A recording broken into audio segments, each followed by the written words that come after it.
Hi founders, ఎలా ఉన్నారు? అందరూ బాగున్నారా? ఈరోజు మనకి యాష్ సార్ యొక్క పర్సనల్గా ఒక మెసేజ్ చెప్పారు. ఆ మెసేజ్ యొక్క సారాంశము బ్యాక్ ఆఫీస్ నుండి వచ్చింది. ఇప్పటి వరకు నేను ఈ ప్రకటన చేయకుండా ఉండిపోయాను. ఏమీ జరగనట్లుగా ముందుకు సాగకుండా కొంతమంది ముందుకు వచ్చి సత్యాన్ని సొంతం చేసుకుంటారని నేను ఆశించాను.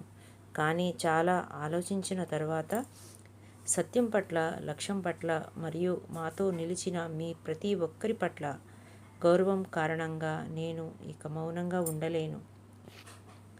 దీన్ని తేలికగా పంచుకోవడం లేదు. అది అలా ఉండాలి కాబట్టి పంచుకుంటున్నాను. హెచ్చరిక జారీ చేయాలి. భయంతో కాదు, కానీ విధి నిర్వహణలో విభజించడానికి కాదు, కానీ రక్షించడానికి.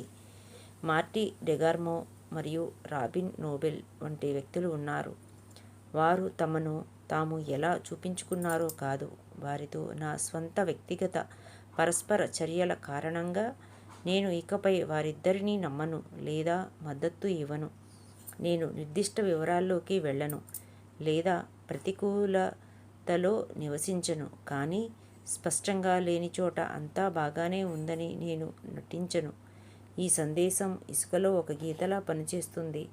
సత్యంలో నడిచే వారితో మనం ముందుకు సాగుదాము.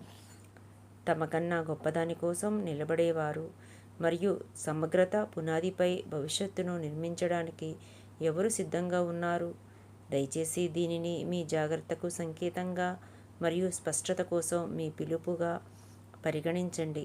అప్రమత్తంగా ఉండండి, సమలేఖనంలో ఉండండి మరియు ఎప్పటిలాగే చూస్తూ ఉండండి. ఈ యొక్క మెసేజ్ యాష్ గారు మనకి పర్సనల్గా పాపప్ ద్వారా పంపించారు ఫౌండర్స్. ఇంకా మనకి దుబాయ్లో కేవైసీ ఒకటి జరిగిందని, వాళ్ళకి కూడా వాలెట్లో యాపిల్స్ కనిపించాయని ఒక మెసేజ్ ఒకటి తెలిసింది. మనకు కూడా త్వరలో మన ఇండియాకు ఫౌండర్లు కూడా మనకి కేవైసీ యాపిల్స్ 2 మనకి స్పష్టంగా జరుగుతాయని మనం ఆశిద్దాము. త్వరలో దగ్గరగా ఉన్నాయి.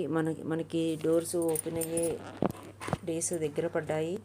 కాబట్టి ఎవరు ప్యానిక్ అవ్వమాకండి. ధైర్యంగా ఉండండి, హ్యాపీగా ఉండండి, సంతోషంగా ఉండండి.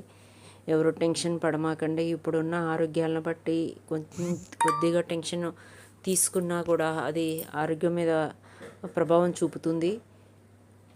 ఈ మధ్యన ఒక ఫౌండర్ అలాగే ఎక్కువగా ప్యానిక్ అవ్వటం వల్ల ఆరోగ్యం కొద్దిగా ప్రాబ్లం అయిందని మెసేజ్ ద్వారా తెలిసింది. ఇటువంటి టెన్షన్ పడమాకండి. జరిగేది ఎలాగో జరుగుతుంది. మనం ఆపినా ఆగదు, చేయాలన్నా జరగదు. జరిగేది ఎలాగో జరుగుతుంది. కాబట్టి ఎవరు ఎక్కువగా పానిక్ అవ్వమాకండి. ధైర్యంగా ఉండండి. హెల్త్ మీద ఎక్కువగా కాన్సన్ట్రేట్ చేయండి. ఎక్కువగా భగవంతుని నమ్మండి.